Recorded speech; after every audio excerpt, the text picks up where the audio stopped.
ರೈತರು ಈಗ ನಾನು ಕೇಳಿದೆ ನಿಮಗೆ, ಮಳೆ ಬಿದ್ದಿದೆಯಾ, ರಸಗೊಬ್ಬರ ಸಿಗ್ತಾ, ಈಗ ಬಿತ್ತನೆ ಬೀಜಗಳು ಸಿಗ್ತಾ ಕೇಳ್ತಾ ಇದ್ದೀನಲ್ವ? ಯಾರು ಕೇಳಬೇಕಾಗಿರೋದು? ನಾವು ಅವರ ಸರ್ಕಾರ ನಡೆಸೋದು. ಸರ್ಕಾರವೇ ಇಲ್ಲಿಗೆ ಡೆಲ್ಲಿನೆಲ್ಲ ಕೂತ್ಬಿಟ್ರೆ ಕರ್ನಾಟಕಕ್ಕೆ ರಜಾ ಹಾಕಿದಾಗ ಇಲ್ಲಿ ರೈತರ ಸಮಸ್ಯೆ ಯಾರು ಕೇಳ್ಬೇಕು? ಹೋಗಿ ಅಲ್ಲಿ ಕೊಡ್ತಾವ್ರೆ.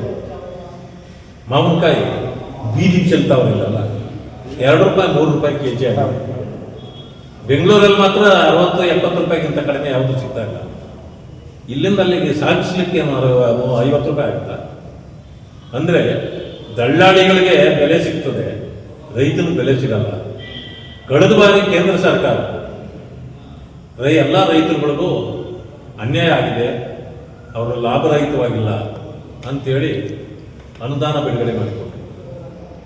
ಇವತ್ತು ಈ ಸರ್ಕಾರ ಹೋಗಿ ಡೆಲ್ಲಿಯಲ್ಲಿ ಕೊಡ್ತಿದೆ, ಇಲ್ಲಿಂದ ಹೇಳಬೇಕಲ್ಲ.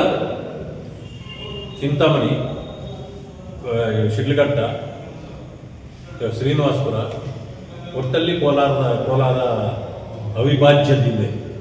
ಇಲ್ಲಿ ಮಾವಿನಕಾಯಿ ಹೆಚ್ಚಿಗೆ ಬೆಳೀತಕ್ಕಂಥ ರೈತರಿದ್ದಾರೆ.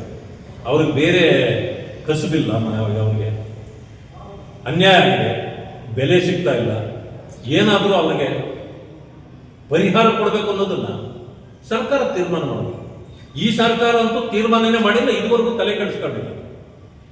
ಅಟ್ಲೀಸ್ಟ್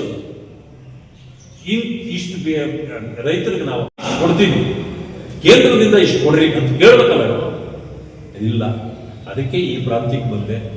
ನಾಳೆ ನಾನೇ ಕೇಂದ್ರ ಸರ್ಕಾರಕ್ಕೂ ಡಿಮ್ಯಾಂಡ್ ಮಾಡ್ತೀನಿ, ರಾಜ್ಯ ಸರ್ಕಾರಕ್ಕೂ ಡಿಮ್ಯಾಂಡ್ ಮಾಡ್ತೀನಿ. ಈ ಪ್ರಾಂತ್ಯದ ಎಲ್ಲ ರೈತರುಗಳಿಗೆ, ಮಾವು ಬೆಳೆಗಾರರಿಗೆ 500 ಕೋಟಿ ಪರಿಹಾರ ಕೊಡಬೇಕು ಅಂತೇಳಿ ಹೇಳ್ತೇನೆ.